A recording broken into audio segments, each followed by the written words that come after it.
Capítulo 36. A palavra de um cavaleiro. Eragon agarrou Brisingr e saiu correndo da tenda com Arya. Do lado de fora, cambaleou e caiu sobre um joelho quando o chão pareceu ondular debaixo de si. Agarrou um tufo de relva, usando-o como âncora até que a tonteira passasse. Quando ousou levantar os olhos, franziu a testa. A luz das tochas próximas estava dolorosamente clara. As chamas nadavam diante dele como peixes, como se destacadas dos trapos ensopados de resina que as alimentavam. Meu equilíbrio se foi, pensou. Não posso confiar em minha visão. Tenho de clarear minha mente. Tenho de... Um movimento súbito capturou seu olhar, e ele se agachou. O rabo de Saphira voou acima dele, passando a centímetros de sua cabeça. Bateu na tenda e a achatou, quebrando as estacas de madeira como se fossem gravetos. Saphira rosnou, abocanhando o ar vazio e se esforçando para se levantar. Então parou, confusa. Pequenino, o que? O som de um vento poderoso a interrompeu, e, do negrume do céu, emergiu Thor, vermelho como sangue e reluzente como 1.000.000 de estrelas faiscantes. Ele pousou perto do pavilhão de Nazuada e a terra tremeu com o impacto de seu peso. Eragon ouviu os guardas de Nazuada gritando, e Thor varreu o chão com a pata dianteira. Metade dos gritos silenciou. De cordames presos aos flancos do dragão vermelho, saltaram várias dúzias de soldados que se espalharam, golpeando tendas e abatendo os vigias que acorreram para eles. Tropas soaram no perímetro do acampamento e sons de combate e romperam nas defesas externas, assinalando, acreditava Eragon, um ataque secundário, do norte. Quantos soldados são? Perguntou-se. Estamos cercados? O pânico irradiou dentro dele com tanta força que quase dominou sua razão e o fez sair correndo cegamente para a noite. Só o fato de saber que o Faunir era responsável por sua reação o manteve onde estava. Sussurrou um encantamento de cura, na esperança de que neutralizasse os efeitos do licor, mas foi em vão. Desapontado, levantou-se cuidadosamente, desembaiou Brisingr e se juntou à Arya, para ficar ombro a ombro com ela. 5 soldados corriam para eles. Eragon não tinha certeza de como ele e Arya poderiam repeli-los. Não nas condições em que se encontravam. Os homens estavam a menos de 6 metros quando Saphira rugiu e bateu no chão com o rabo, derrubando-os. Eragon, que percebera o que Saphira estava prestes a fazer, agarrou Arya, que o segurou de volta, um sustentando o outro, conseguiram se manter de pé. Glodar e outro elfo, Laufin, saíram correndo do labirinto de tendas e mataram 5 soldados, pegos desprevenidos. Os outros elfos o seguiam de perto. O grupo se aliou diante de Eragon e Arya. Mas antes que os soldados chegassem ao alcance das espadas dos elfos, uma das tendas se abriu com uma explosão e Angela avançou uivando para o meio dos invasores, apanhando-os de surpresa. A herbolária vestia uma camisola vermelha, seus cabelos cacheados estavam em desalinho e em cada mão empunhava um pente para lã. Os pentes tinham 90 centímetros de comprimento e 2 fileiras de dentes de aço montados em ângulo nas pontas. Eram mais compridos que o antebraço de Eragon e afiados como pontas de agulha. Ele sabia que, se alguém fosse atingido, podia ter o sangue envenenado pela lã não lavada em que tinham sido enfiados e puxados. 2 dos soldados caíram quando Angela enterrou os pentes para lã em seus flancos através das cotas de malha. A herbolária era cerca de 30 centímetros mais baixa que alguns dos homens, mas não dava nenhum sinal de medo ao saltar sobre eles. Pelo contrário, era a imagem da ferocidade, com os cabelos desgreados, os gritos e a expressão dos olhos. Os soldados rodearam Angela e começaram a fechar o cerco ao redor dela, escondendo-a de vista. Por um momento, Eragon temeu que fossem dominá-la. Vindo de outro lado do acampamento, avistou Solembum correndo para o círculo de soldados, as orelhas do menino gato rentes ao crânio. Mais meninos gatos o seguiam, 20, 30, 40, um bando inteiro, e todos em suas formas animais. Uma cacofonia de sibilares e uivos encheu a noite quando os meninos gatos saltaram sobre os soldados e os puxaram para o chão, atacando-os com garras e dentes. Os inimigos lutaram como puderam, mas não eram adversários à altura dos grandes gatos peludos. A sequência inteira, do aparecimento de Angela à intervenção dos meninos gatos, se passou com tamanha rapidez que Eragon mal teve tempo de reagir. Durante o ataque dos meninos gatos aos soldados, ele piscou e lambeu os lábios secos, sem conseguir acreditar no que acontecia ao redor. Saphira o chamou. Depressa, nas minhas costas, disse, e se agachou para que ele pudesse subir nela. Spear. Arya pôs a mão no braço dele e murmurou algumas frases na língua antiga. Um instante depois, a distorção nos sentidos de Eragon tinha desaparecido, e ele mais uma vez estava em pleno comando de seu corpo. Ele lançou um olhar agradecido para Arya, atirou a bainha de Brisingr no que restava de sua tenda, subiu na pata dianteira de Saphira e se acomodou em sua posição habitual, na base do pescoço. Sem sela, as pontas duras das escamas pressionavam as faces internas de suas pernas, uma sensação que ele lembrava bem do primeiro voo que tinham feito juntos. Precisamos da Daltadarte, gritou para Arya. Ela assentiu e correu para sua própria tenda, que ficava a várias centenas de metros, do lado leste do acampamento. Outra consciência, não a de Saphira, pressionou a mente de Eragon, e ele recolheu seus pensamentos para se proteger. Percebeu que era Glaedr, e permitiu que o dragão dourado passasse por sua guarda. Eu ajudarei, disse Glaedr. Por trás de suas palavras, Eragon notou uma terrível e ardente raiva dirigida a Thor e Murtagh, uma raiva que parecia poderosa o suficiente para queimar o mundo até só restarem cinzas. Juntem suas mentes à minha, Eragon e Saphira. E vocês também, Glodar e Laufin, e o resto dos de sua raça. Deixem-me ver com seus olhos, e deixem-me ouvir com seus ouvidos, de modo que eu possa lhes dizer o que fazer e lhes emprestar minha força quando necessário. Saphira saltou para a frente, meio voando, meio planando sobre as fileiras de tendas rumo à imensa massa cor de rubi de Thor. Os elfos seguiram atrás, matando todos os soldados que encontravam. Saphira tinha vantagem da altura, pois Thor ainda estava no solo. Ela apontou na direção dele, pretendendo, Eragon sabia, pousar nas costas do dragão e cravar suas mandíbulas no pescoço dele. Mas, quando a viu chegar, o dragão vermelho rosnou e se virou para encará-la, agachando-se como um cachorro pequeno confrontando um maior. Eragon teve tempo apenas de ver que a cela de Thor estava vazia, e então o dragão empinou e atacou Saphira com uma de suas patas dianteiras grossas e fortes. A pata pesada balançou no ar com um som alto e veloz. Na escuridão, aquelas caras pareceram espantosamente brancas.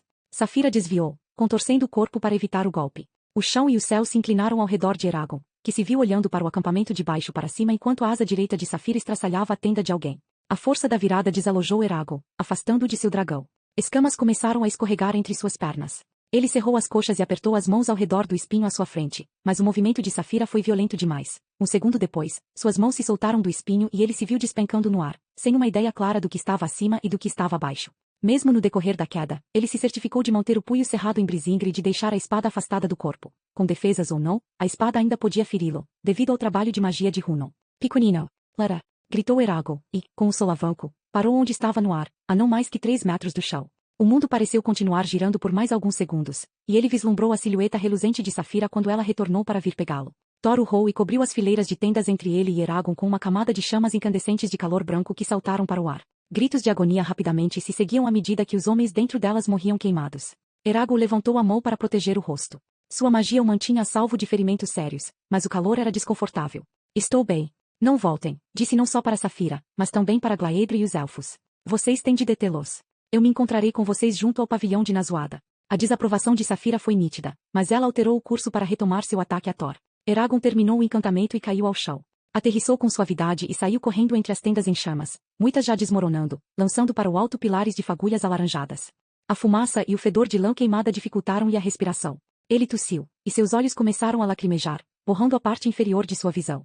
Várias centenas de metros à frente, Saphira e Thor brigavam, 2 gigantes na noite. Eragon sentiu um medo primitivo. O que estava fazendo correndo na direção deles, rumo a um par de criaturas vorazes, maiores que uma casa, maiores que 2 casas, no caso de Thor, e com garras, presas e espinhos maiores que o corpo inteiro dele. Mesmo depois que o primeiro ímpeto de medo passou, um pouco de apreensão se manteve enquanto corria. Ele esperava que Horan e Katrina estivessem em segurança. A tenda deles ficava do outro lado do acampamento, mas os soldados de Thor poderiam se virar para aquela direção a qualquer momento. Eragon. Arya vinha correndo entre os escombros em chamas, carregando a Daltadarte na mão esquerda. Uma ligeira auréola verde rodeava a lâmina farpada da lança, embora o brilho fosse difícil de ver em meio ao incêndio. Correndo ao lado dela, vinha Orik, que atravessava as líguas de fogo como se não fossem mais perigosas que fiapos de vapor. O anão estava sem camisa e sem elmo. Empunhava um antiquíssimo martelo de guerra Volu em uma das mãos e um pequeno escudo redondo na outra. Sangue manchava as pontas do martelo. Eragon cumprimentou-os com a mão levantada e gritando, feliz por ter seus amigos consigo. Quando o alcançou, Arya lhe ofereceu a lança, mas ele sacudiu a cabeça. Fique com ela. Teremos uma chance melhor de deter Thor se você usar a Niernen e eu usar Brisingr. Arya assentiu e empunhou com mais firmeza a lança. Pela primeira vez, Eragon se perguntou se, como elfa, ela seria capaz de matar um dragão. Mas descartou a ideia. Se havia algo que sabia a respeito de Arya, era que ela sempre fazia o que era necessário, por mais difícil que fosse. Thor atacou as costelas de Saphira com as garras, e Eragon arquejou quando sentiu a dor dela através da ligação entre eles. Da mente de Blodar, ele colheu a informação de que os elfos estavam próximos dos dragões, lutando contra os soldados, mas não ousavam chegar mais perto de Saphira e Thor por temor de serem esmagados. Por aqui, disse Orik, e apontou com o martelo para um grupo de soldados se movendo através das fileiras de tendas destruídas. Deixe-os, disse Arya. Temos de ajudar Saphira. Orik grunhiu. Certo, então vamos. Os 3 avançaram correndo, mas Eragon e Arya logo deixaram Orik muito para trás. Nenhum anão podia ter a esperança de acompanhá-los, nem mesmo um tão forte e rápido quanto Orik. Podem ir, gritou Orik. Seguirei o mais rápido que puder. Ao se desviar de pedaços de tecido em chamas que flutuavam no ar, avistou Nargarvovog em meio a um grupo de 10 soldados. O cu chifrudo parecia grotesco sob a luz vermelha das chamas. Seus lábios estavam repuxados, deixando à mostra as presas, e as sombras em sua testa pesada e sulcada davam ao rosto uma aparência brutal, como se o crânio tivesse sido cortado de um pedregulho com um cisel cego. Lutando com as mãos nuas, ele agarrou um dos inimigos e o estraçalhou, membro por membro, com a mesma facilidade com que Eragon poderia desossar uma galinha assada.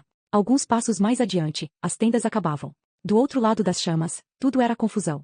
Blodar e 2 feiticeiros enfrentavam 4 homens de vestes negras, que Eragon presumiu serem feiticeiros do Império. Nem os homens nem os elfos se moviam, apesar de seus rostos exibirem uma imensa tensão. Dúzias de soldados inimigos jaziam mortos no chão, mas outros ainda corriam livres, alguns com ferimentos tão horrendos que Eragon soube de imediato que estavam imunes à dor. Ele não conseguiu ver os outros elfos, mas percebeu a presença deles do outro lado do pavilhão de Nazuada, que estava no centro da destruição. Grupos de meninos gatos perseguiam soldados de um lado para outro através da clareira ao redor do pavilhão. O rei Meia-Pata e sua companheira caçadora de sombras lideravam 2 grupos, Solembum liderava o terceiro. Perto do pavilhão estava a Herbolária, duelando com um homem grande e corpulento. Ela estava lutando com seus pentes para lã, ele com uma massa em uma das mãos e um mangual na outra. Os dois pareciam adversários equilibrados, a despeito das diferenças de sexo, altura, envergadura e armas. Para a surpresa de Eragon, Elva também estava lá, sentada na polpa de um barril. A criança bruxa tinha as mãos apertadas ao redor do estômago e parecia mortalmente doente, mas também estava participando da batalha, ainda que à sua maneira singular. Reunidos diante dela havia uma dúzia de soldados, e Eragon notou que ela falava rapidamente com eles, a boca pequenina se movia em um borrão. À medida que falava, cada homem reagia de modo diferente. Um ficou parado onde estava, aparentemente incapaz de se mover. Outro se encolheu e cobriu o rosto com as mãos. Um se ajoelhou e apunhalou o próprio peito com um punhal comprido. Outro atirou ao chão suas armas e saiu correndo pelo acampamento. E outro ainda falava incoerentemente como um louco. Nenhum deles levantou sua espada contra ela nem saiu dali para atacar alguém. E pairando acima do caos, como 2 montanhas vivas, estavam Safira e Thor. Eles haviam se afastado para a esquerda do pavilhão e giravam ao redor um do outro, pisoteando fileira após fileira de tendas. Líguas de chamas lampejavam de suas narinas e entre seus dentes afiados. Eragon hesitated. O tumulto de sons e movimentos era difícil de absorver, e ele já não sabia onde poderia ser mais útil. Murtaugh, perguntou a Glader. Ainda temos de encontrá-lo, se é que está aqui. Não consigo sentir a mente dele, mas é difícil saber com certeza, com tanta gente e tantos encantamentos em um mesmo lugar. Pela ligação entre eles, Eragon sabia que o dragão dourado estava fazendo muito mais do que apenas falar com ele. Glaedra ouvia simultaneamente os pensamentos de Safira e dos elfos, assim como ajudava Bodar em seu combate mental contra os feiticeiros do Império. Eragon estava confiante na vitória contra os feiticeiros, do mesmo modo que confiava que Ângela e Elva seriam perfeitamente capazes de se defender dos outros soldados. Safira, contudo, já estava ferida em vários lugares e tinha a difícil tarefa de impedir que Thor atacasse o restante do acampamento. Eragon olhou para Daltadart na mão de Arya, e depois para as formas maciças dos dragões. Precisamos matá-lo, pensou, e seu coração ficou pesado. Seu olhar caiu em Elva e uma nova ideia surgiu em sua mente. As palavras da garota eram mais poderosas que qualquer arma. Ninguém, mesmo Galbatorix, poderia suportá-las. Se ela pudesse falar com Thor, poderia repeli-lo. Não, rosnou Glaedra. Você perde tempo, pequenino. Vá para seu dragão, agora. Ela precisa de sua ajuda. Você tem de matar Thor, e não assustá-lo e fazê-lo fugir. Ele está ferido e não há nada que possa fazer para salvá-lo. Eragon olhou para Arya, que retribuiu seu olhar. A Elva seria mais rápida, disse. Temos a Daltadart. É perigoso demais. Difícil demais. Arya hesitou, mas assentiu. Juntos, avançaram em direção a Elva. Antes de chegarem, Eragon ouviu um grito sufocado. Ele se virou e, para seu horror, viu Murtagh saindo a passadas largas do pavilhão, arrastando Nazuada pelos pulsos. O cabelo de Nazuada estava desgrenhado. Um arranhão profundo marcava uma de suas faces, e seu robe amarelo estava rasgado em vários lugares. Ela chutou o joelho de Murtagh, mas seu calcanhar quicou, batendo na magia que o protegia, e deixou o cavaleiro intocado. Ele a puxou mais para perto com um tranco brutal e agrediu-a na têmpora com o punho de Zarhok, deixando-a inconsciente. Eragon gritou e se virou para eles. Murtagh percebeu sua presença rapidamente. Embainhou a espada, levantou Nazuada sobre um ombro e ajoelhou sobre uma perna, baixando a cabeça como se dissesse uma prece. Uma pontada de dor de Safira distraiu Eragon. Cuidado! Ele me escapou, ela gritou. Ao saltar por cima de uma pilha de corpos, Eragon arriscou um olhar rápido para cima e viu a barriga reluzente e as asas aveludadas de Thor cobrindo metade das estrelas no céu. O dragão vermelho girou ligeiramente, pairando e descendo como uma grande folha pesada. Eragon mergulhou para o lado e rolou para trás do pavilhão, tentando impor distância entre ele e o dragão. Uma rocha bateu em seu ombro quando aterrissou.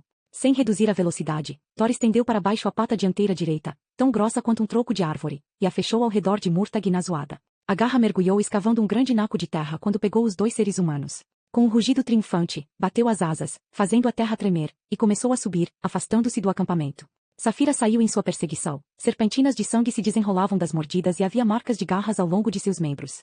Ela era mais veloz que Thor. Mesmo se o alcançasse, porém, Eragon não sabia como poderia resgatar Nazuada sem feri-la. Um sopro de vento desalinhou seus cabelos quando Arya passou correndo por ele. Ela subiu numa pilha de barris e saltou. Seu salto a levou muito alto, mais alto do que qualquer elfo poderia saltar sem assistência. Estendendo a mão, ela agarrou o rabo de Thor e pendurou-se nele. Eragon deu meio passo adiante, como se para detê-la, praguejou e rosnou. Aldr. O encantamento lançou no céu como uma flecha disparada de um arco. Ele pediu ajuda a Glaedra, e o velho dragão o alimentou de energia para sustentar a ascensão. Usou energia sem nenhum cuidado, pouco se importando com o futuro. Queria apenas alcançar Thor antes de algo terrível acontecer com Nazuada ou Arya. Eragon passou voando por Safira e observou que Arya começava a subir pelo rabo de Thor.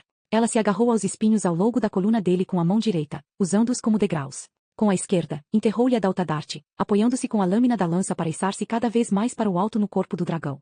Thor se torceu e se retorceu e tentou mordê-la como um cavalo irritado por uma mosca, mas não conseguiu alcançá-la. O dragão vermelho-sangue recolheu as asas e as pernas. Com sua carga preciosa bem aninhada contra o peito, mergulhou em direção ao solo, girando e girando em uma espiral mortal.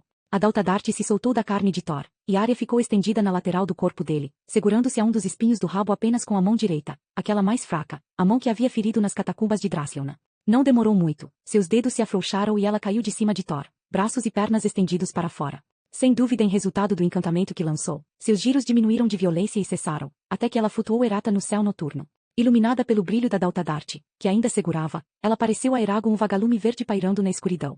Thor abriu as asas e girou de volta para ela.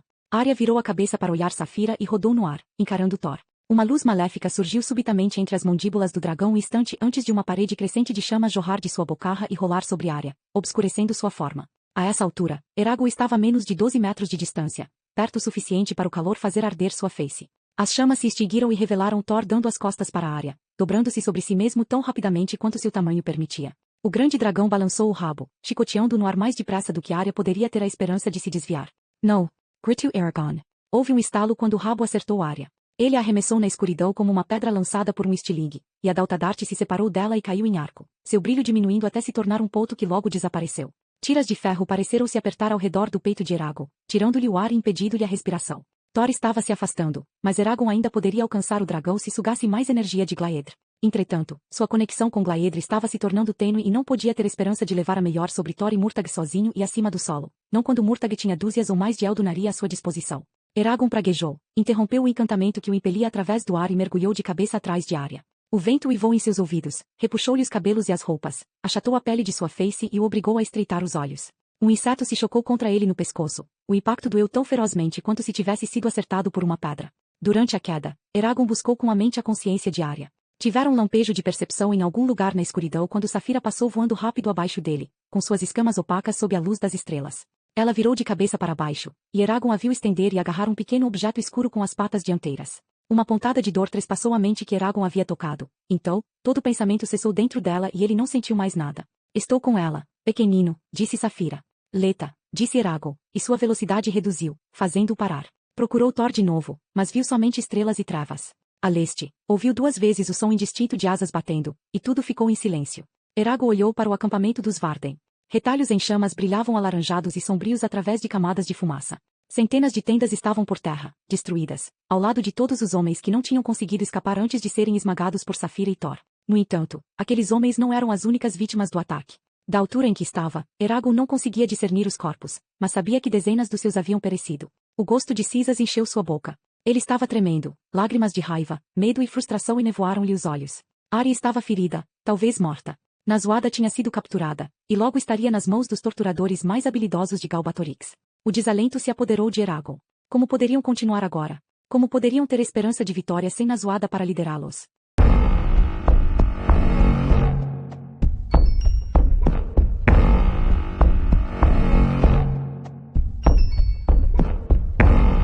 Capítulo 37. Conclave de Reich. Após pousar no acampamento dos Varden com Saphira, Eragon deslizou por seu flanco e correu para o trecho de grama onde ela havia delicadamente deixado Arya. A elfa estava deitada de bruços, o corpo frouxo e imóvel. Quando Eragon a virou para cima, seus olhos tremeram e se entreabriram. Thorn, que foi feito de Thor? Cicero. Ele escapou, respondeu Saphira.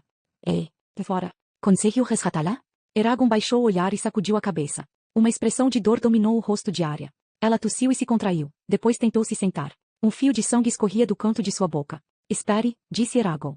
Não se mova. Vou buscar Blodar. Não há necessidade.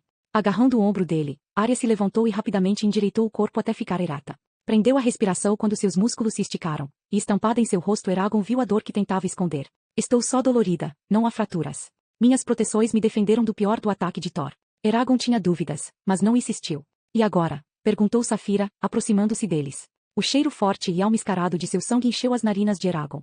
O cavaleiro olhou ao redor para as chamas e a destruição no acampamento. Mais uma vez pensou em Horan e Katrina e se perguntou se teriam sobrevivido ao ataque. De fato, e agora? As circunstâncias responderam à sua pergunta.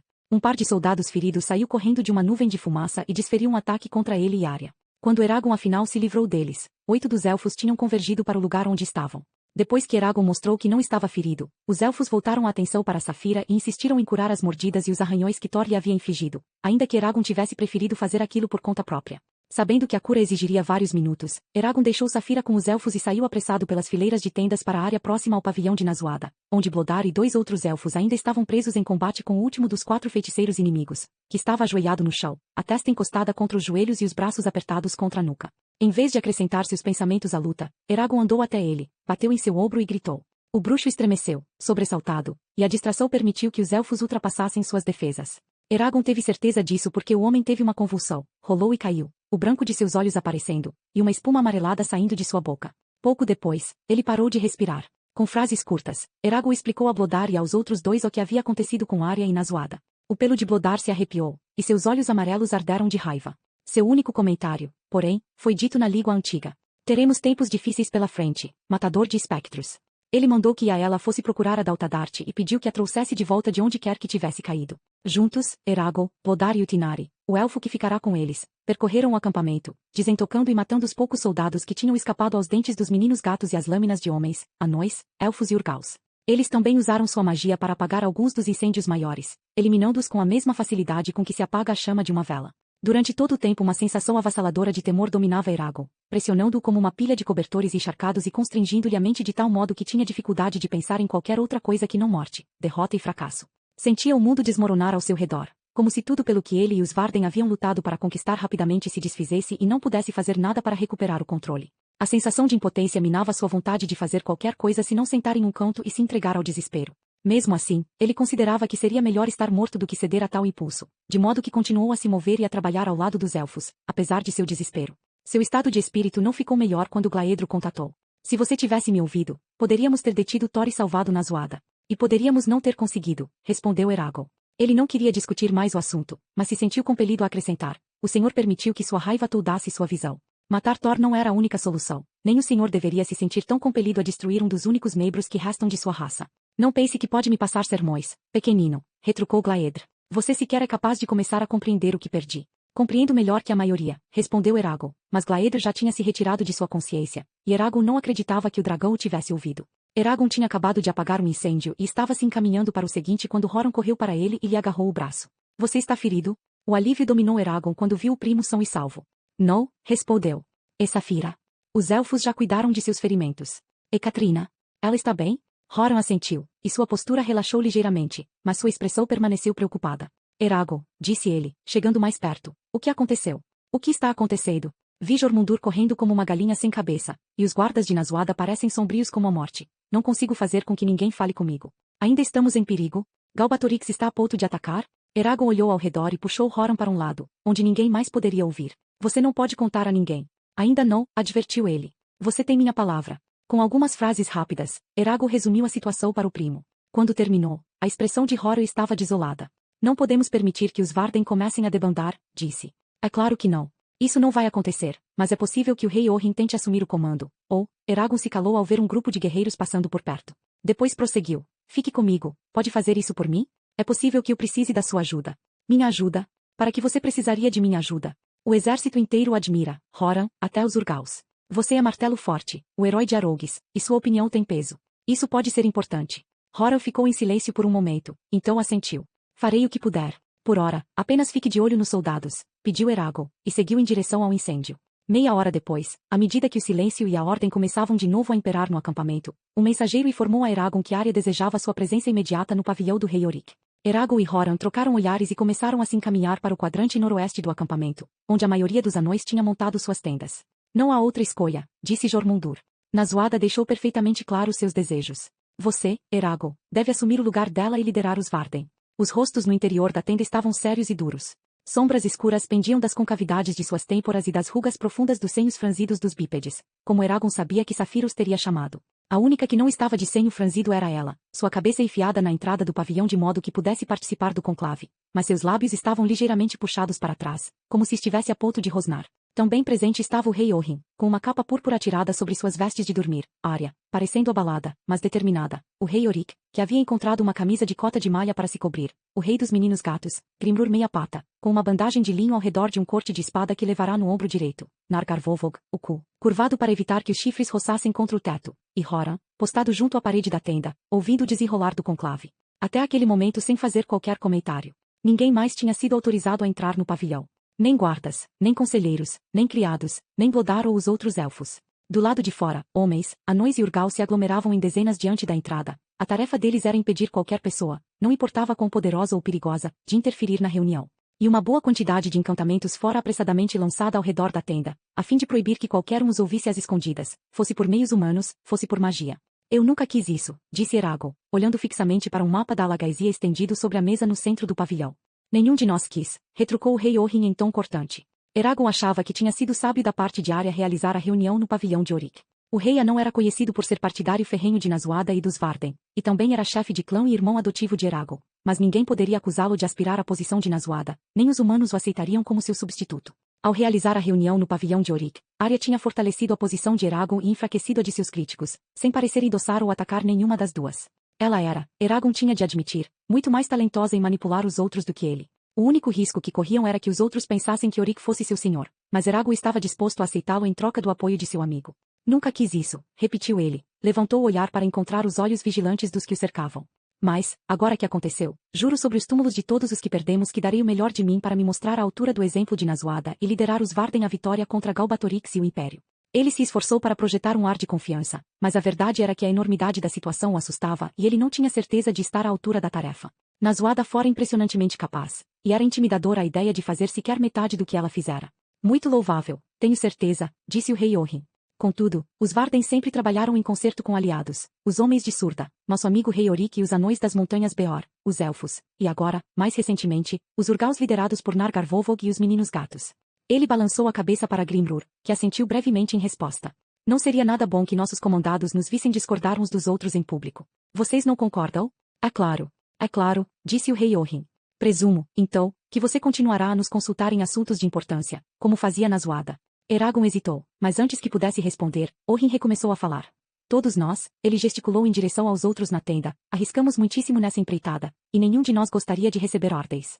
Nem nos submeteríamos a isso. Para ser franco, a despeito de suas muitas conquistas, Eragon matador de espectros, você ainda é jovem e inexperiente, e essa inexperiência pode muito bem ser fatal. O restante de nós teve o benefício de muitos anos conduzindo nossas respectivas forças, ou assistindo a outros liderarem. Podemos ajudar a guiá-lo para o caminho correto, e talvez, juntos, ainda possamos encontrar uma maneira de corrigir essa situação e derrubar Galbatorix. Tudo o que Orhin dizia era verdade, pensou Eragon. Ele ainda era jovem e inexperiente, e de fato precisava do conselho dos outros, mas não podia admitir isso sem parecer fraco. Dessa forma, respondeu, os senhores podem ficar seguros de que os consultarei sempre que for preciso, mas minhas decisões, como sempre, serão apenas minhas.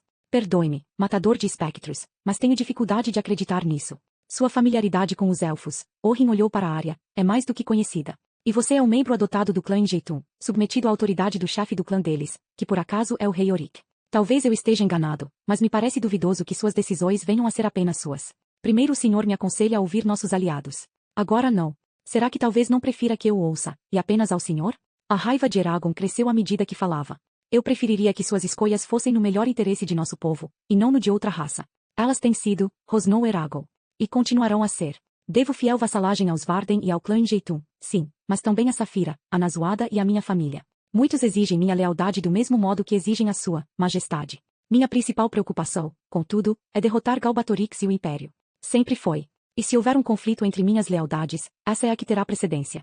Pode questionar meu julgamento se quiser, mas não meus motivos. E agradeceria se o senhor se abstivesse de insinuar que sou um traidor de minha raça. As faces de Orhin se ruborizaram e ele fez uma carranca. Estava a ponto de replicar quando um sonoro bang o interrompeu. Orik batia com seu martelo de guerra, Volu, contra o escudo. Basta desse absurdo! Exclamou Orik furioso. Vocês se preocupam com uma rachadura no chão enquanto a montanha inteira está prestes a desabar sobre nós. A carranca de Orhin se acentuou, mas ele não insistiu no assunto. Em vez disso, pegou o cálice de vinho na mesa e se afundou contra o encosto da cadeira, de onde fixou Eragon com um olhar carregado e furioso. Acho que ele o odeia, disse Saphira. É isso, ou ele odeia o que represento. Seja como for, sou um obstáculo para ele. Será preciso vigiá-lo. A questão diante de nós é simples, disse Orik. O que devemos fazer agora que Naswada se foi? Colocou o volume sobre a mesa e passou a mão nodosa sobre a cabeça do martelo. Minha opinião é que estamos na mesma situação em que estávamos esta manhã. A menos que admitamos derrota e peçamos paz, ainda temos somente uma saída: marchar para Urubai o mais depressa que pudermos. Nashuada nunca pretendeu lutar contra Galbatorix pessoalmente. Essa tarefa caberá a vocês, gesticulou para Eragon e Safira, e aos elfos. Nashuada nos trouxe até aqui, e embora vá nos fazer muita falta, não precisamos dela para continuar. Nosso caminho não permite desvios. Mesmo se ela estivesse presente, não consigo vê-la fazendo outra coisa. Temos de ir para Urubai e ponto final. Grimrur brincou com um pequeno punhal de lâmina azul, parecendo indiferente à conversa. Concordo, disse Arya. Não temos escolha. Acima deles, a cabeça maciça de Garvovog assentiu, fazendo sombras deformadas deslizarem pelas paredes do pavilhão. O anão falou bem. Os Urgraugra ficarão com os Varden enquanto Espada de Fogo for chefe de guerra. Com ele e Língua de Fogo para comandar nossos ataques, cobraremos a dívida de sangue que o traidor sem chifres nos deve. Eragon se mexeu ligeiramente, pouco à vontade. Isso é tudo muito bom e muito bem, disse o rei Orhin. Mas ainda não ouvi como derrotaremos Murtag e Galbatorix quando chegarmos a Urubai. Temos a Daltadart, assinalou Eragon, pois ela tinha recuperado a lança, e com ela podemos. O rei Orhin balançou a mão. Sim, a Daltadart. Ela não o ajudou a deter Thor, e não posso imaginar que Galbatorix o permita chegar perto dele ou de Suican com ela. De qualquer maneira, não altera o fato de que você ainda não é adversário à altura daquele traidor maldito. Raios, matador de espectros, você não é adversário à altura nem de seu irmão, e ele é cavaleiro há menos tempo que você. Meio-irmão, pensou Eragon, mas segurou a língua. Não foi capaz de encontrar resposta para as questões levantadas por Orhin. Eram válidas, todas elas, e o faziam sentir-se envergonhado. O rei continuou. Entramos nessa guerra com base em um entendimento de que você encontraria uma forma de combater a força inatural de Galbatorix. Foi o que Nashuada nos prometeu e nos garantiu. E, apesar disso, aqui estamos, prestes a confrontar o mais poderoso feiticeiro na história de que se tem registro. E não estamos mais perto de derrotá-lo do que quando começamos. Fomos à guerra, começou Eragon em voz baixa, porque foi a primeira vez desde que os cavaleiros caíram que tivemos uma ligeira chance de derrubar Galbatorix. O senhor sabe disso. Que chance? Desdenhou o rei. Somos marionetes, todos nós, dançando de acordo com os caprichos de Galbatorix. O único motivo pelo qual chegamos até aqui foi porque ele nos deixou chegar. Galbatorix quer que cheguemos a Urubai. Ele quer que levemos você até ele. Se ele se importasse em nos deter, teria voado até a Campina Ardente e nos esmagado. E depois que ele tiver você ao alcance dele, fará exatamente isto, vai nos esmagar. O ar na tenda pareceu se retesar entre eles. Cuidado, disse Safira para Eragon. Ele abandonará o grupo se você não conseguir convencê-lo. Arya parecia igualmente preocupada. Eragon espalmou as mãos sobre a mesa e dedicou um momento a reordenar os pensamentos. Não queria mentir, mas precisava inspirar esperança em Orhin, o que era difícil quando ele próprio sentia tão pouca esperança. Será que era assim para Nashuada em todas as ocasiões em que ela nos animava a levar adiante nossa causa, nos convencia a continuar mesmo quando não podíamos ver um caminho?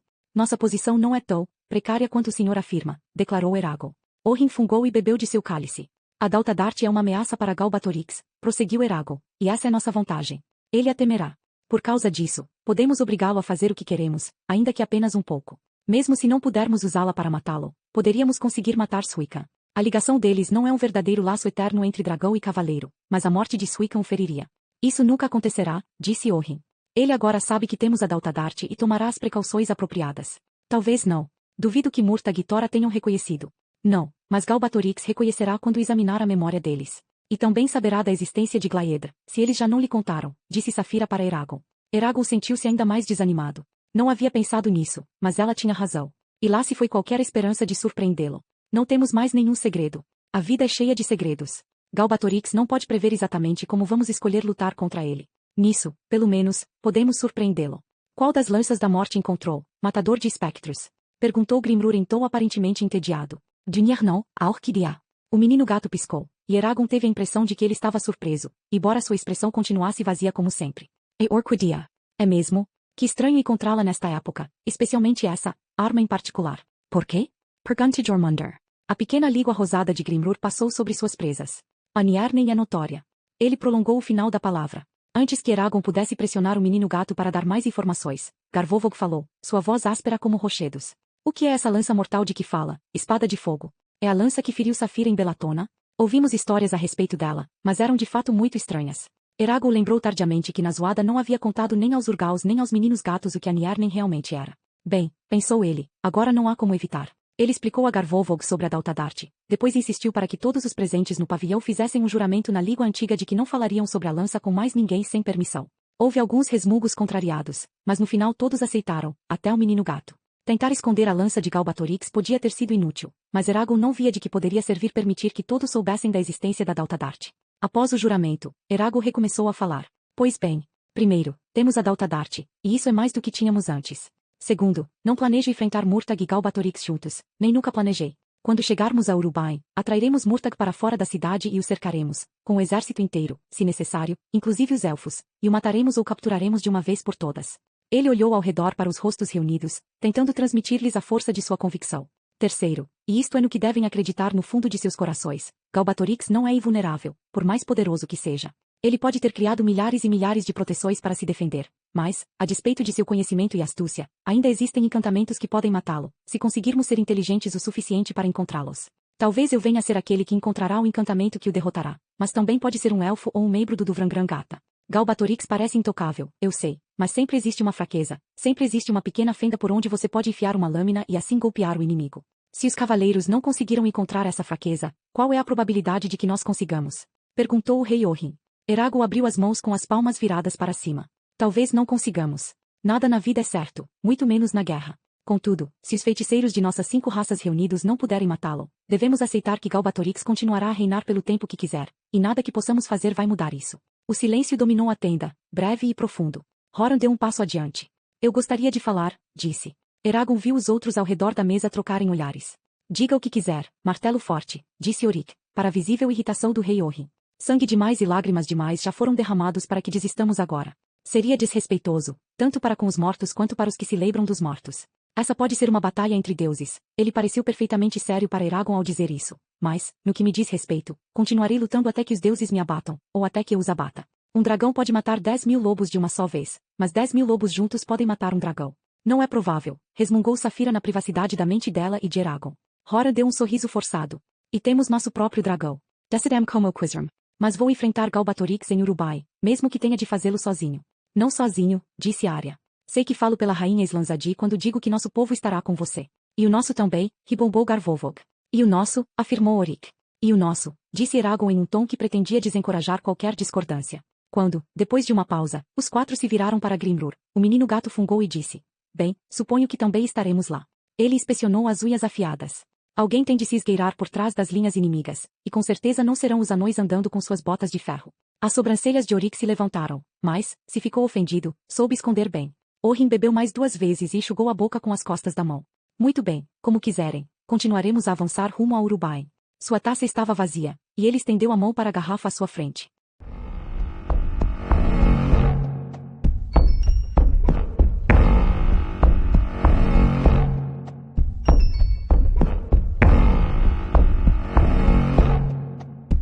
Capítulo 38. Um labirinto sem fim. Eragon e os outros integrantes passaram o restante do conclave debatendo questões práticas. Linhas de comunicação, quem deveria responder a quem, distribuições de responsabilidade, reorganização das defesas e das sentinelas do acampamento para impedir que Thoros Wiccan voltassem a atacá-los de surpresa, e como conseguir novo equipamento para os homens cujos pertences tinham sido queimados ou destruídos durante o ataque. Por consenso, decidiram adiar até o dia seguinte o anúncio do que acontecerá com Nazuada. Era mais importante que os guerreiros dormissem o máximo possível antes de o amanhecer clarear o horizonte. Eles não debateram, contudo, se deveriam tentar resgatar Nazuada.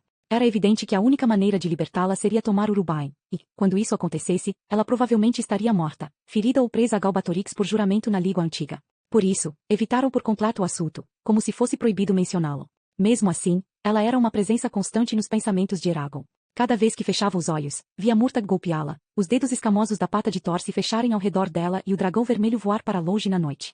As lembranças só o deixavam mais infeliz, mas não conseguia se impedir de revivê-las. Quando o conclave começou a se dispersar, o cavaleiro acenou para Horan, Jormundur e Arya, que o seguiram até sua tenda sem fazer perguntas. Lá, Eragon passou algum tempo pedindo conselhos e planejando o dia seguinte. O conselho de anciãos com certeza lhe causará problemas, disse Jormundur. Eles não o consideram tão hábil em política quanto Nazuada, e tentarão tirar vantagem disso. O guerreiro de cabelos longos parecia sobrenaturalmente calmo desde o ataque. Tão calmo que Eragon desconfiava que estivesse à beira das lágrimas ou da fúria, ou talvez de uma combinação de ambos. E não sou, afirmou Eragon. Jormundur inclinou a cabeça. Mesmo assim, deve se mostrar forte. Posso ajudar um pouco, mas muito dependerá de como você se comportar. Se permitir que influenciem suas decisões indevidamente, acharão que são eles os herdeiros da liderança sobre os Varden, e não você. Eragon olhou para Arya e Saphira, preocupado. Podem ficar tranquilos, disse Saphira a todos. Ninguém levará a melhor sobre Eragon enquanto eu estiver de vigia. Quando aquela reunião menor e secundária chegou ao fim, o cavaleiro esperou até que Arya e Jormundur tivessem saído da tenda, então segurou Horan pelo ombro. Você estava falando sério quando disse aquilo sobre essa ser uma batalha de deuses? Hora o encarou. Estava. Você, Murtag e Galbatorix, são poderosos demais para qualquer pessoa normal derrotar. Não é certo. Não é justo. Mas é assim. O restante de nós fica como formiga sob suas botas. Você tem alguma ideia de quantos homens já matou sozinho? Homens demais. Exatamente. Fico satisfeito por você estar aqui para lutar por nós e por contar com você como meu irmão em tudo, exceto no nome, mas desejaria que não tivéssemos de contar com um cavaleiro ou um elfo ou qualquer tipo de feiticeiro para ganhar esta guerra para nós.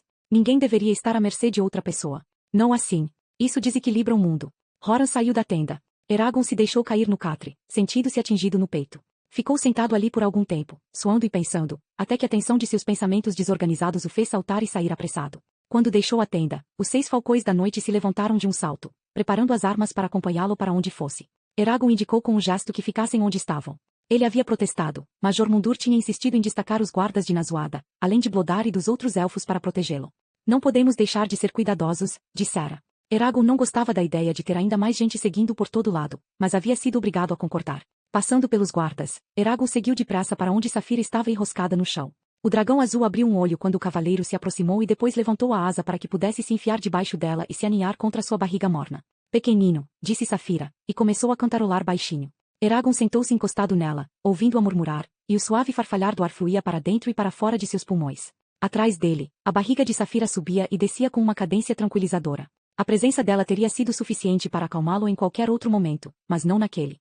Sua mente se recusava a desacelerar, seu pulso continuava a martelar e suas mãos e pés estavam desconfortavelmente quentes. O matador de espectros guardou os sentimentos para si, para evitar incomodar Safira, que estava cansada depois de suas 2 lutas com Thor.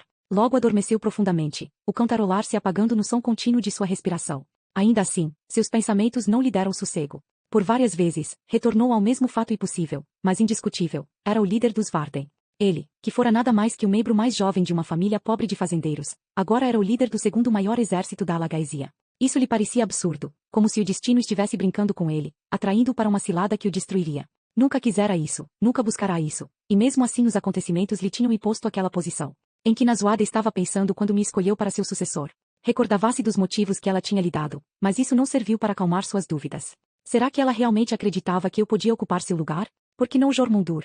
Ele está com os Varden há décadas, e conhece muito mais a respeito de comando e estratégia. Eragon lembrou-se do momento em que Nazuada havia decidido aceitar a oferta dos Urgaus de uma aliança, a despeito do ódio e dos ressentimentos que existiam entre as 2 raças e apesar de os Urgaus terem matado seu pai. Será que eu poderia ter feito isso? Ele imaginava que não, pelo menos não naquela época. Será que posso tomar esse tipo de decisão agora, se forem necessárias para derrotar Galbatorix? Não tinha certeza. Fez um esforço para aquietar a mente. Fechando os olhos, concentrou-se em contar sua respiração em grupos de 10. Era difícil manter a atenção na tarefa. A cada segundo, um novo pensamento ou sensação ameaçava distraí-lo, e com frequência se esquecia de contar. Com o tempo, contudo, seu corpo começou a relaxar, e, quase sem se dar conta, as visões cambiantes de arco-íris de seus sonhos despertos se apoderaram dele. Viu muitas coisas, algumas sombrias e perturbadoras, pois que os sonhos refletiam os acontecimentos do dia anterior. Outras eram agridoces, lembranças do que tinha sido ou do que desejara ter sido. Como uma súbita mudança de vento, seus sonhos ondularam e se tornaram mais duros e mais substanciais, como se fossem realidades tangíveis que pudesse tocar com a mão.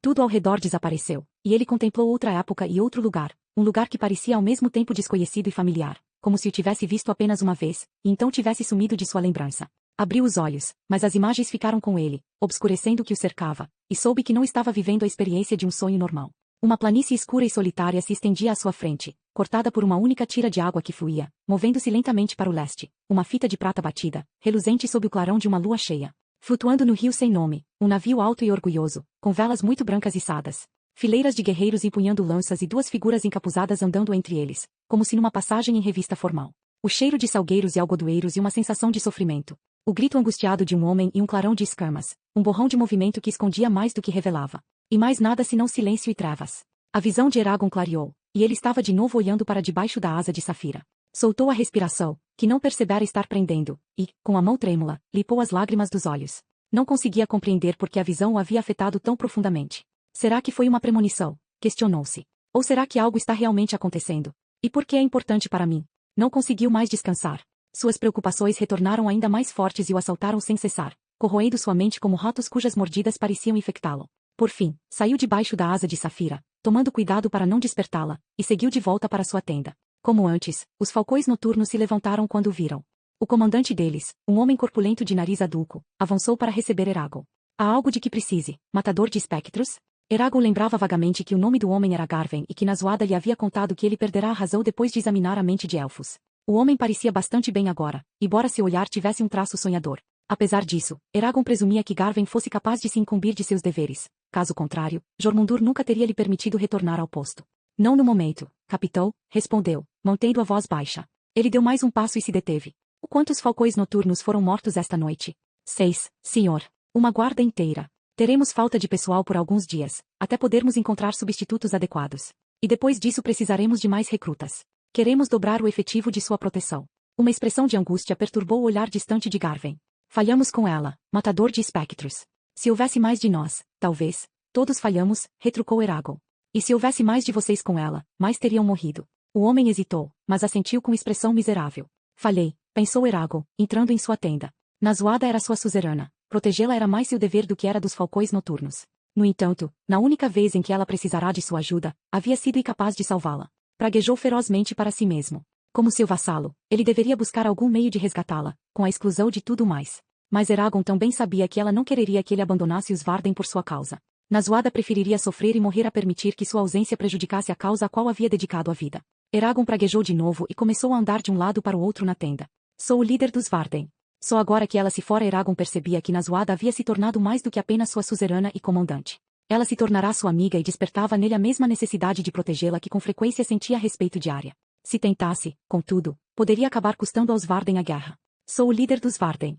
Pensou em todas as pessoas que agora estavam sob sua responsabilidade, Horan, Katrina e os aldeões de Carvajal, as centenas de guerreiros ao lado dos quais havia lutado e também muitos mais, os anões, os meninos gatos e até os Urgaus. Todos agora sob seu comando e dependendo dele para tomar as decisões corretas de modo a derrotar Galbatorix e o Império. O pulso de Eragon se acelerou, fazendo sua visão piscar. Ele parou de andar, agarrou a estaca no centro da tenda e enxugou o suor da testa e do lábio superior. Desejou ter alguém com quem pudesse conversar. Considerou Saphira, mas descartou a ideia. O descanso dela era mais importante do que desabafar. Também não queria sobrecarregar Arya ou Glaeder com problemas que não podiam solucionar. Em todo caso, duvidava de que fosse encontrar em Glaeder um ouvinte simpático depois daquela última conversa desagradável.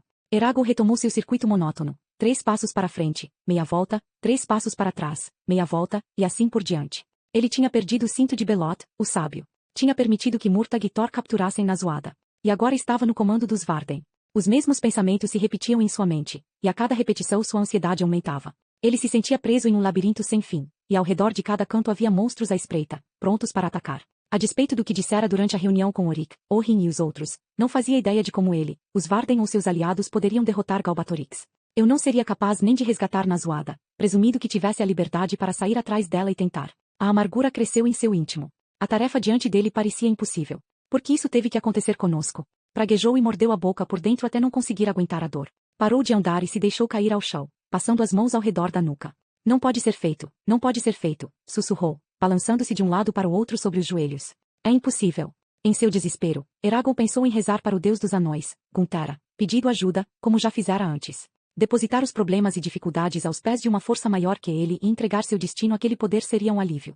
Fazê-lo lhe permitiria aceitar seu destino, e os destinos daqueles a quem amava, com mais equanimidade, pois deixaria de ser diretamente responsável pelo que acontecesse. Todavia, Eragon não conseguiu dizer a praxe. Ele era responsável pelos destinos deles quer gostasse, quer não, e sentia que era errado transferir sua responsabilidade para quem quer que fosse, mesmo um deus, ou a ideia de um deus. O problema era que acreditava não ser capaz de fazer o que precisava ser feito. Poderia comandar os Varden, disso estava razoavelmente seguro. Mas quanto a conquistar Urubain e matar Galbatorix, não fazia a menor ideia. Não tinha força necessária para lutar contra Murtagh, muito menos contra o rei, e parecia improvável ao extremo que pudesse descobrir uma forma de driblar as defesas de qualquer dos dois. Capturar suas mentes, ou pelo menos a de Galbatorix, parecia igualmente improvável.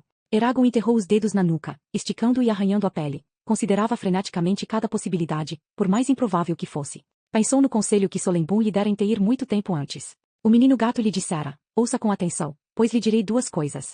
Quando chegar a hora e você precisar de uma arma, olhe embaixo das raízes da árvore Menoa. Depois, quando tudo parecer perdido e seu poder não for suficiente, vá até a pedra de Cutian e diga seu nome para abrir o cofre das almas. As palavras dele com relação à árvore Menoa tinham demonstrado ser verdadeiras. Sob suas raízes, Eragon encontrara o aço de luz de que precisava para a lâmina de sua espada. Uma esperança desesperada irrompeu em seu íntimo ao recordar o segundo dos conselhos do menino gato. Se algum dia meu poder foi insuficiente e se em algum momento tudo pareceu perdido, é agora, pensou. Contudo, ainda não sabia onde ficava a pedra de Cutian ou o que era o cofre das almas. Perguntara a Oromis e a Arya em diferentes ocasiões, mas eles nunca tinham lhe dado uma resposta. Vasculhou o acampamento com a mente até encontrar o contato singular da mente do menino gato. Solembu, disse ele, preciso de sua ajuda. Por favor, venha à minha tenda. Depois de um momento ele sentiu a aquiescência hesitante do menino gato e interrompeu o contato. Então, sentou-se sozinho no escuro, e esperou.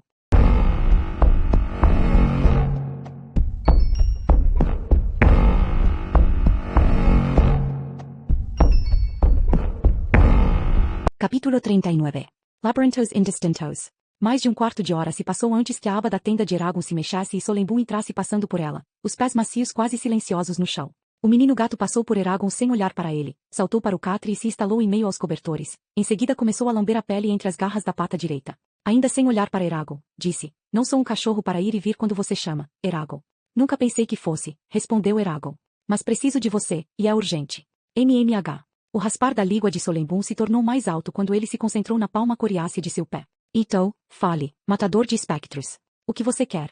Um momento. Eragon se levantou e foi até a estaca onde sua lanterna estava pendurada. Vou acender isto, avisou a Solembu. Assim, Eragon disse uma palavra na língua antiga e uma chama surgiu no pavio da lanterna, enchendo a tenda com uma luz calorosa bruxuleante. Tanto Eragon quanto Solembu apertaram os olhos, esperando que a visão se ajustasse à luminosidade. Quando a claridade deixou de incomodá-lo, Eragon se sentou no banco, não muito longe do catre. Ficou perplexo ao ver que o menino gato o observava com olhos azuis como gelo. Seus olhos não eram de uma cor diferente? Perguntou.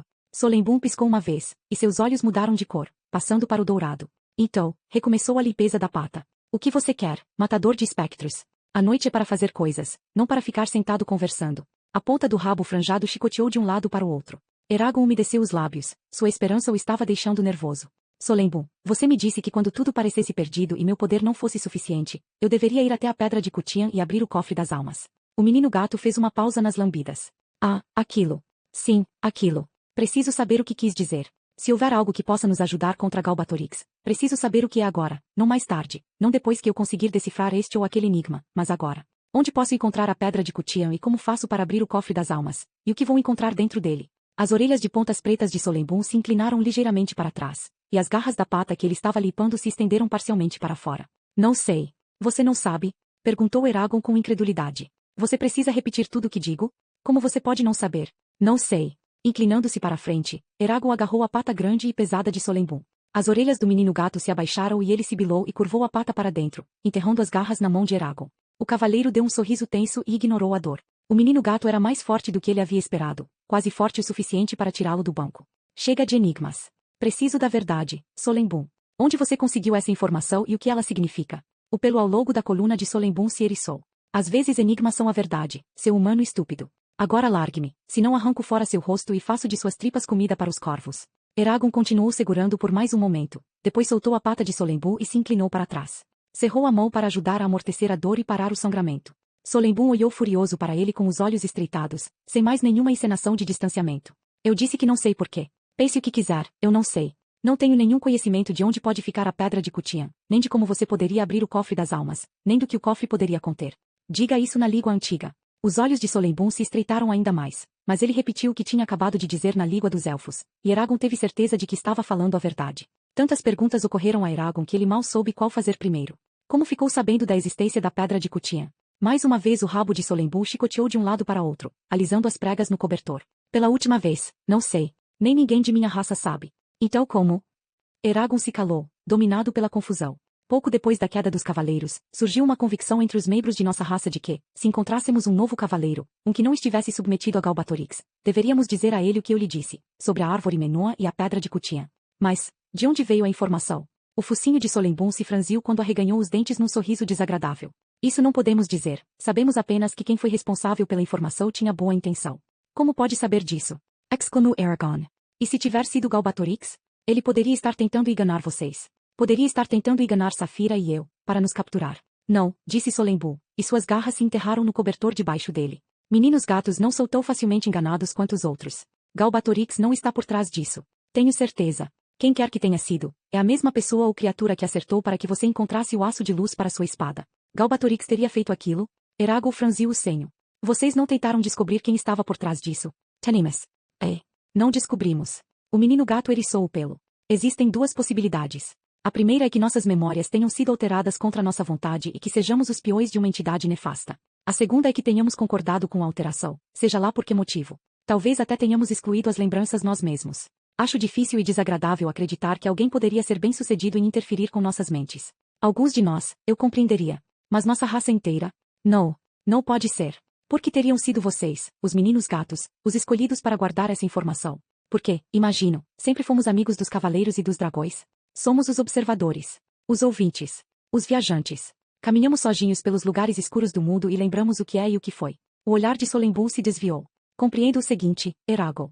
Nenhum de nós ficou contente com a situação. Debatemos longamente se causaria mais mal que bem passar a informação se o momento chegasse.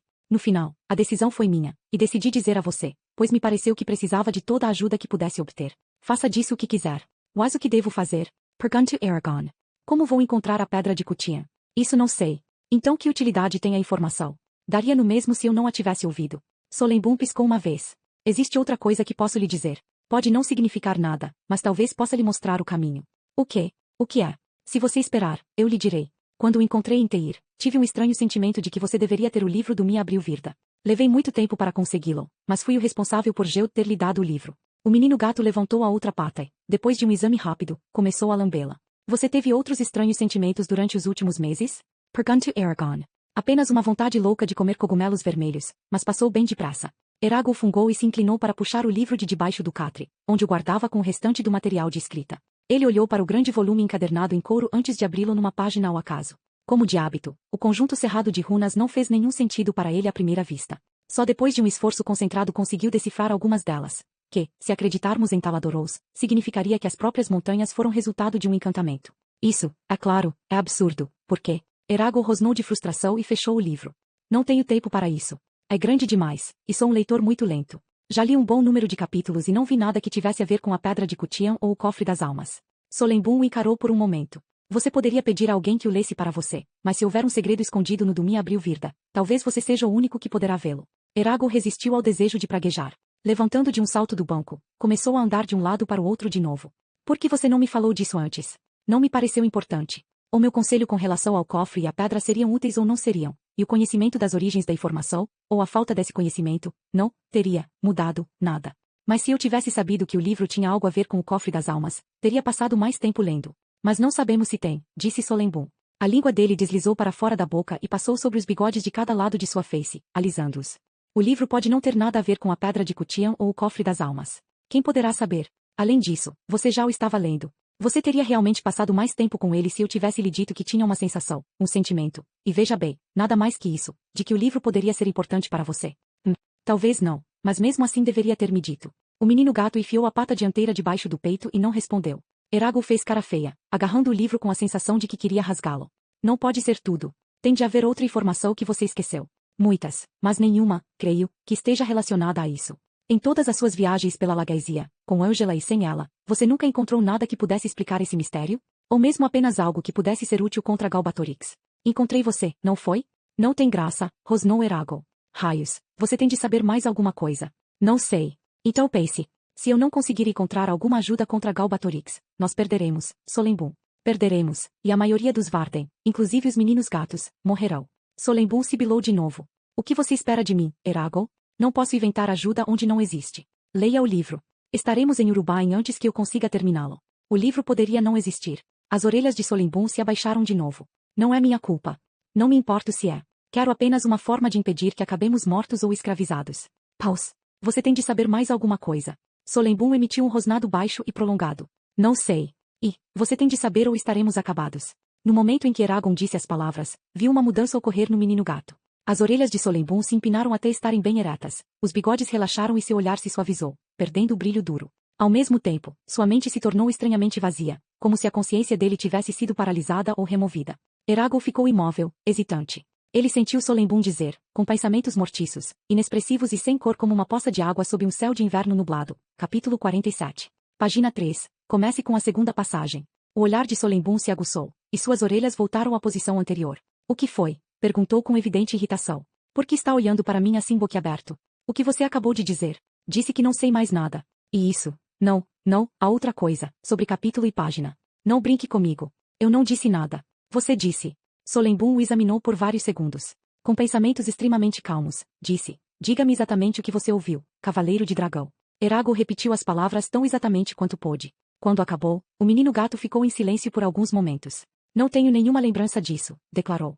O que você acha que significa?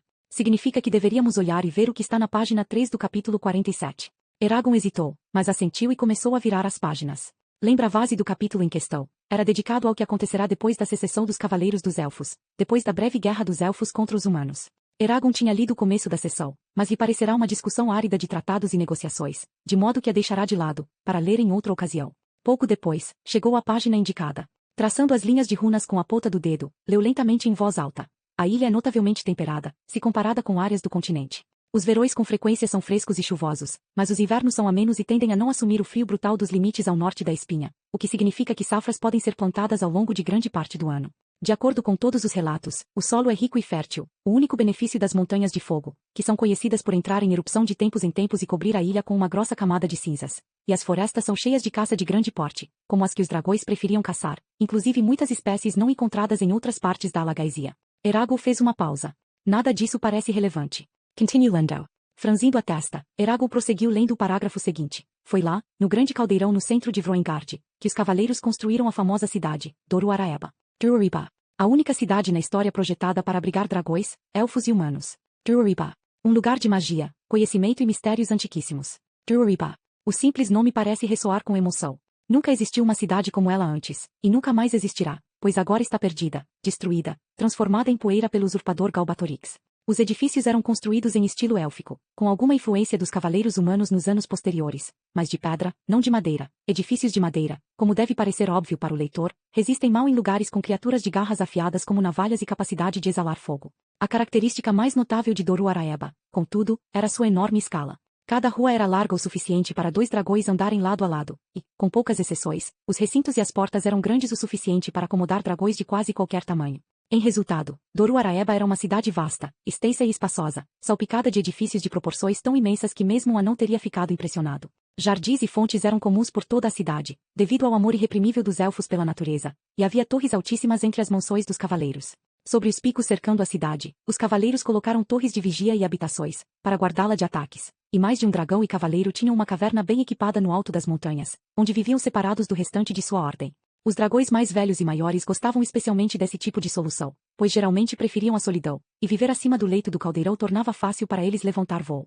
Frustrado, Eragon interrompeu a leitura.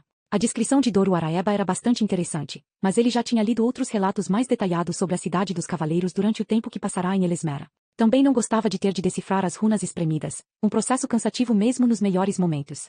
Não leva a nada, disse, baixando o livro. Solembum parecia tão aborrecido quanto Eragon. Não desista ainda. Leia mais 2 páginas. Se até lá não aparecer nada, você para. Eragon respirou fundo e concordou. Passou o dedo pela página até encontrar o ponto onde tinha parado. Recomeçou a leitura. A cidade continha muitas maravilhas, da fonte cantante de Eldmirin à fortaleza de Seveial e aos jardins de pedras dos dragões. Mas, apesar de todos os esplendores, creio que o maior tesouro de Doru Araeba era sua biblioteca. Não como se poderia presumir por sua estrutura imponente, embora de fato fosse imponente, mas porque, ao longo dos séculos, os cavaleiros reuniram a mais abrangente coleção de conhecimento em toda a Terra. Por ocasião da queda dos cavaleiros, existiam apenas 3 bibliotecas que rivalizavam com ela, a de Ilireia, a de Elesmera e a de Trojen, e nenhuma das 3 continha tanta informação sobre os mecanismos da magia quanto a de Doru Araeba. A biblioteca ficava localizada na extremidade noroeste da cidade, perto dos jardins que cercavam a Torre de Moraeta, também conhecida como a Pedra de Cutian. A voz de Eragon morreu na garganta quando ele olhou fixamente para o nome. Depois de um momento, começou a ler de novo, ainda mais devagar. Também conhecida como a Pedra de Cutian, ver capítulo 12, e não muito distante do grande trono onde os cavaleiros recebiam a corte quando vários reis e rainhas vinham consultá-los. Uma sensação de reverência e temor se apoderou de Eragon. Alguma pessoa ou coisa havia providenciado para que ele tomasse conhecimento daquela informação em particular, a mesma que tornará possível para ele encontrar o aço de luz para sua espada. A ideia era intimidadora, e agora que Eragon sabia para onde ir, não tinha mais tanta certeza de que queria. Tentou imaginar o que estaria esperando por eles em Vroengard. Temeu especular, pois não queria criar esperanças impossíveis de satisfazer.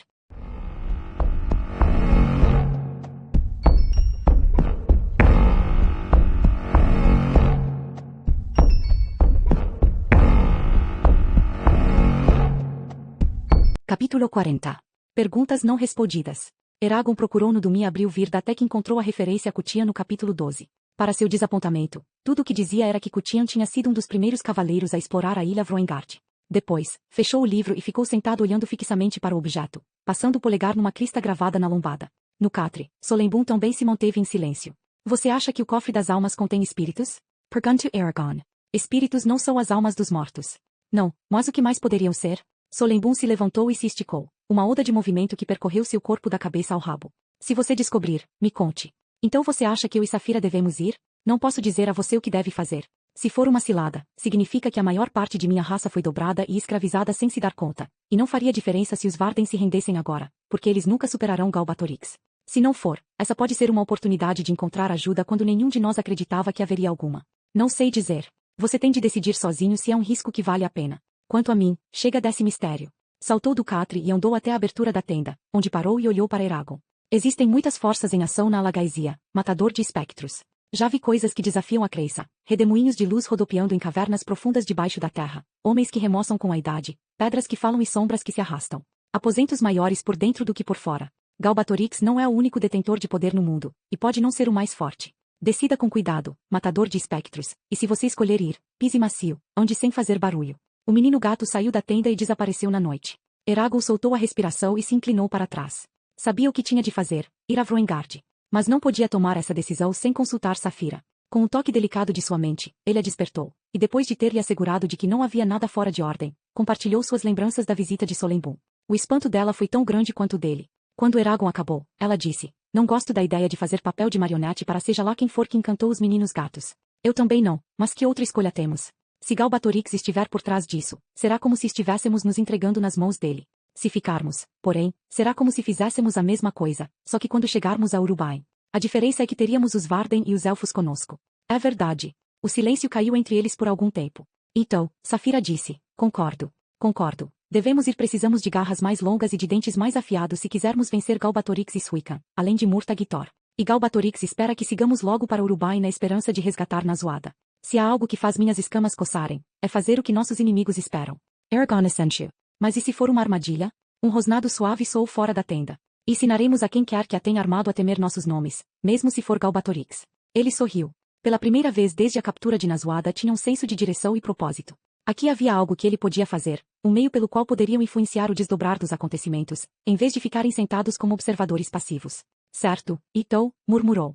Arya chegou à tenda dele apenas segundos depois de tê-la contatado. A rapidez o deixou perplexo, mas ela explicou que estivera montando guarda com Blodar e os outros elfos, para o caso de Murtagh e Thor voltarem. Com ela ali, Eragon buscou contato mental com Glaedr e o convenceu a se juntar a eles na conversa, embora o dragão mal-humorado não estivesse disposto a falar. Depois que os quatro estavam unidos por seus pensamentos, Eragon finalmente não se conteve. Sei onde está a pedra de Cutian. Que pedra é essa? Trovejou Glaedr, em tom azedo. O nome me parece conhecido, disse Arya, mas não consigo situá-lo. Eragon franziu o senho ligeiramente. Ambos já o tinham ouvido falar sobre o conselho de Solembun antes. Não era do feitio deles esquecer. Mesmo assim, o cavaleiro repetiu a história de seu encontro com Solembun em Teir, e depois lhes contou sobre as revelações mais recentes do menino gato, lendo para eles a seção pertinente do livro do Mia Abril Virda. Arya enfiou uma mecha de cabelo atrás de uma das orelhas pontudas, falando ao mesmo tempo com a mente e a voz. E qual é o nome desse lugar mesmo? Torre de Moraetia ou a Pedra de Cutian, respondeu Eragon do mesmo modo. Ele hesitou por meio segundo, um tanto desconcertado pela pergunta. É um longo voo, mas... Se Eragon e eu partirmos imediatamente, completou Safira. Poderemos viajar até lá e voltar, antes que os Varden cheguem a Urubain. Esta é nossa única chance de ir, não teremos tempo para fazer a viagem mais tarde. Contudo, para onde vocês estariam voando? Perguntou Glaedr. O que quer dizer? Exatamente o que eu disse, rosnou o dragão, o campo de sua mente escurecendo zangado. Apesar de todo o falatório, ainda não nos disse onde essa coisa misteriosa se encontra. Eu disse, exclamou Aragorn confuso. Fica na ilha Vroengard. Finalmente uma resposta clara e direta. A testa de Arya se franziu. Mas o que você faria em Vroengard? Não sei, disse Eragon, irritando-se. Debateu se valeria a pena confrontar o dragão sobre seus comentários. Ele parecia estar deliberadamente espicaçando Eragon. Depende do que encontrarmos. Quando estivermos lá, tentaremos abrir a pedra de Cutian e descobrir os segredos que contém. Se for uma armadilha, ele deu de ombros. Witterimos. A expressão de Arya ficou ainda mais preocupada. A pedra de Cutian. O nome parece carregado de importância, mas não consigo dizer porquê. Ele ecoa em minha mente, como uma canção que um dia eu soube, mas que agora esqueci. Ela sacudiu a cabeça e pôs as mãos nas têmporas. Ah, agora se foi. Levantou a cabeça. Perdoe-me, do que você estava falando? De ir para Vroengard, disse Eragon lentamente. Ah, sim, mas para quê? Precisamos de você por aqui, Eragon. Em todo caso, não resta nada de valor em Vroengard. Sim, disse Glaedr. É um lugar morto e abandonado. Depois da destruição de Doro Araeba, os poucos de nós que escaparam voltaram para procurar algo que pudesse ser útil, mas o perjuro já tinha feito uma lipa nas ruínas. Arya Essential. O que pôs essa ideia em sua cabeça? Para começar, não compreendo como você pode acreditar que abandonar os Varden agora, no momento em que eles estão mais vulneráveis, poderia ser sensato. E para quê? Para voar para os confins mais distantes da Alagaisia sem causa ou motivo. Pensei que você fosse melhor que isso. Não pode apenas partir porque se sente incomodado com sua nova posição, Eragon. Eragon desconectou sua mente da de Arya e da de Glaedr, e sinalizou para que Saphira fizesse o mesmo. Eles não se lembram. Não conseguem se lembrar. É magia. Magia profunda, como um encantamento que esconde os nomes dos dragões que traíram os cavaleiros. Mas você não se esqueceu da Pedra de Cúthia, não é? É claro que não, disse ela. Sua mente emitia lampejos esverdeados de indignação. Como poderia, quando estamos tão intimamente ligados? Uma sensação de vertigem se apoderou de Eragon enquanto ele considerou as implicações. De modo a ser eficaz, o encantamento teria de apagar a memória de todos que inicialmente sabiam a respeito da pedra e de qualquer pessoa que tivesse ouvido falar ou lido a respeito dela depois. O que significa que toda a Alagaisia está presa por esse encantamento. Ninguém pode escapar dele. Exceto nós. Exceto nós, concordou ele. E os meninos gatos. E, talvez, Galbatorix. Eragon estremeceu, sacudido por um calafrio. Parecia que aranhas feitas de cristal estavam andando para cima e para baixo em sua coluna. A enormidade do encantamento o estarrecia e fazia com que se sentisse pequeno e vulnerável. Obscurecer as mentes de elfos, anões, humanos e dragões, sem levantar o menor vestígio de suspeita, era um feito tão difícil que ele duvidava de que tivesse sido realizado pela aplicação direta de habilidade. Acreditava que só podia ter sido feito por instinto, pois algo daquele porte seria complicado demais para traduzir em palavras. Ele tinha de saber quem era responsável por manipular as mentes de todos na Alagaisia, e por quê. Se tivesse sido Galbatorix, temia que Solembu estivesse certo e que a derrota dos Varden fosse inevitável. Você acha que foi obra de dragões, como o banimento dos nomes, sugeriu ele. Saphira demorou a responder. Talvez, mas como Solembun lhe disse, existem muitas forças em ação na Alagaisia. Enquanto não formos a Vroengard, não saberemos com certeza. Se algum dia soubermos. Sim. Eragon passou os dedos pelos cabelos. Subitamente, sentiu-se muito cansado. Porque tudo precisa ser tão difícil. Por quê? Respondeu Saphira. Todo mundo quer comer, mas ninguém quer ser comido. Ele riu baixinho, achando graça do comentário sinistro. Apesar da rapidez com que ele e Saphira podiam trocar pensamentos, a conversa durará tempo suficiente para que Arya e Glaedr percebessem. Por que fecharam suas mentes para nós? Perguntou Arya. Seu olhar se voltou rapidamente em direção a uma parede da tenda, a parede mais próxima de onde Saphira estava deitada no escuro lá fora. Há algo errado? Você parece perturbado, acrescentou Glaedr. Eragon conteve uma risada amarga. Talvez seja porque estou. Arya observou, preocupada, ir até o catre e se sentar na beira. Ele deixou os braços penderem frouxos e pesados entre as pernas. Ficou em silêncio por um momento ao passar de sua língua nativa para dos elfos e da magia. Vocês confiam em Saphira e em mim? A pausa resultante foi gratificantemente breve. Confio, respondeu Arya, também na língua antiga. E eu também, acrescentou Glaedr. Eu conto ou você conta? Perguntou Eragon rapidamente a Saphira. Se você quer contar a eles, conte. Eragon levantou os olhos para Arya. Ainda na língua antiga, disse. Solembun me contou o nome de um lugar em Vroengard, onde Saphira e eu poderemos encontrar alguém ou algo que pode nos ajudar a derrotar Galbatorix. Contudo, o nome é encantado. Toda vez que o pronuncio, vocês o esquecem logo em seguida. Uma ligeira expressão de choque surgiu no rosto de Arya. Vocês acreditam em mim? Acredito, disse Arya lentamente. Acredito que você acredite no que está dizendo, rosnou Glaedr. Mas isso não faz necessariamente com que seja verdade. De que outra maneira posso provar? Vocês não lembrarão se eu lhes disser o nome nem se compartilhar com vocês minhas lembranças. Talvez pudessem interrogar Solembu, mas, mais uma vez, de que serviria? De que serviria? Para começar, poderíamos provar que você foi ludibriado ou enganado por algo que parecia Solembu. E quanto ao encantamento, talvez haja um modo de demonstrar sua existência. Chame o menino gato, e veremos o que pode ser feito. Você chama, Eragon pediu a Saphira. Ele achava mais provável o menino gato aparecer se Saphira lhe pedisse. Um momento depois, ele assentiu procurando pelo acampamento com sua mente, e depois sentiu o toque da consciência de Solembun contra a de Saphira. Depois que ela e o menino gato trocaram uma breve comunicação sem palavras, Saphira anunciou, ele está a caminho. Esperaram em silêncio, Eragon olhando fixamente para as mãos ao compilar uma lista de suprimentos de que precisaria para a viagem a Vroengard. Quando Solembun afastou as abas da tenda e entrou, Eragon ficou surpreso ao ver que agora estava em sua forma humana, a de um garoto, de olhos escuros e insolente. Na mão esquerda, o menino gato segurava uma coxa de ganso assada, que estava comendo. Um anel de gordura cobria lábios e queixo, e gotas oleosas tinham pingado em seu peito nu. Mastigando uma tira de carne, Solembun fez um movimento com o queixo pontudo em direção ao pedaço de terra onde o coração dos corações de Glaedr estava enterrado. O que você quer, hálito de fogo? Perguntou. Saber se você é quem parece ser, respondeu Glaedr, e a consciência do dragão pareceu cercar a de Solembun, pressionando para dentro como pilhas de nuvens negras ao redor de uma chama brilhando clara, mas batida pelo vento. A força do dragão era imensa, e por experiência pessoal Eragon sabia que poucos podiam resistir a ela. Com um uivo gorgolejado, Solembum cuspiu a carne que tinha na boca e deu um salto para trás, como se tivesse pisado numa víbora. Ele ficou parado onde estava e tremeu com esforço, com os dentes arreganhados e um olhar de tal forma furioso que, por precaução, Eragon pôs a mão no punho de Brisingr. A chama diminuiu de intensidade, mas se manteve acesa, um ponto branco e quente em meio ao mar de nuvens negras de tempestade. Após um minuto, a tempestade diminuiu e as nuvens recuaram, embora não desaparecessem inteiramente. Aceite minhas desculpas, menino gato, disse Glaedr, mas eu precisava ter certeza. Solembum sibilou, e os pelos em sua cabeça se armaram, espetados. Se você ainda tivesse seu corpo, o velho corpo, eu cortaria seu rabo por causa disso. Você, gatinho, você não poderia fazer mais do que me arranhar. Mais uma vez Solembum sibilou, virou-se e se dirigiu para a entrada, com os ombros encurvados próximos às orelhas. Espere, disse Glaedr. Você falou a Eragon sobre esse lugar em Vroengard, esse lugar de segredos de que ninguém consegue se lembrar? O menino gato se deteve, sem se virar, rosnou e brandiu a coxa de ganso acima da cabeça em um gesto de impaciência. Falei. E você disse a ele a página no Dome Abril Virda na qual ele encontrou a localização desse lugar? É o que parece, mas não me lembro de tê-lo dito, e espero que o que quer que esteja em Vroengard queime seus bigodes e suas patas. A entrada da tenda bateu com estrépito quando Solembum o afastou para o lado. Sua forma pequenina desapareceu nas sombras, como se nunca tivesse existido. Eragon se levantou, com a bota, e empurrou para fora da tenda o restante da carne um pouco comida.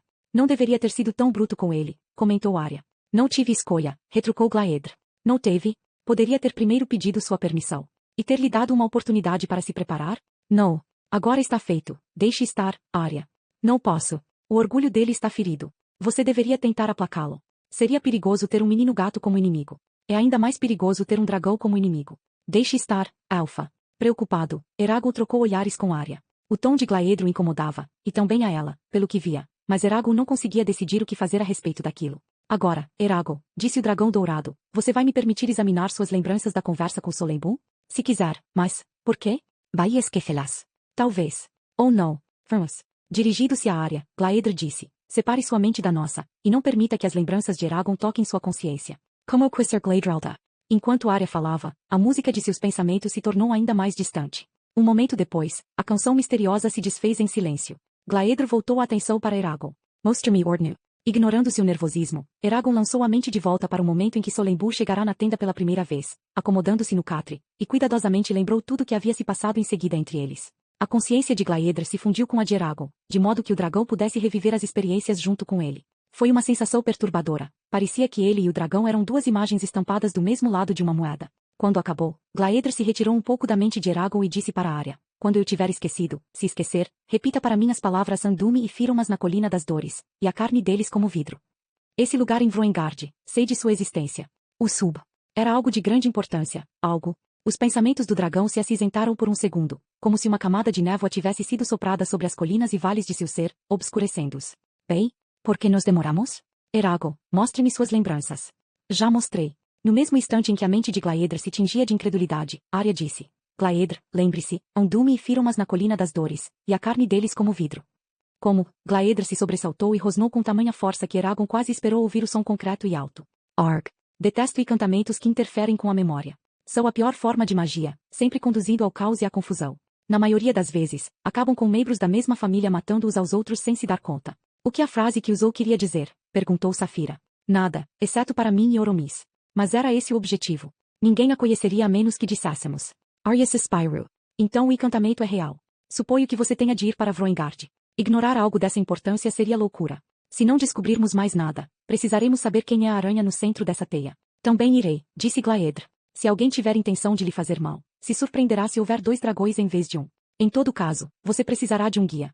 Vroengard se tornou um lugar perigoso desde a destruição dos cavaleiros, e não quero vê-lo apanhado por algum mal esquecido. Eragon hesitou ao notar um estranho anseio no olhar de Arya, e percebeu que ela também queria acompanhá-los. Saphira voará mais depressa se só tiver de carregar uma pessoa, disse em voz baixa. Eu sei. É só que sempre quis visitar o lar dos cavaleiros. Tenho certeza de que visitará. Um dia. Ela assentiu. Um dia.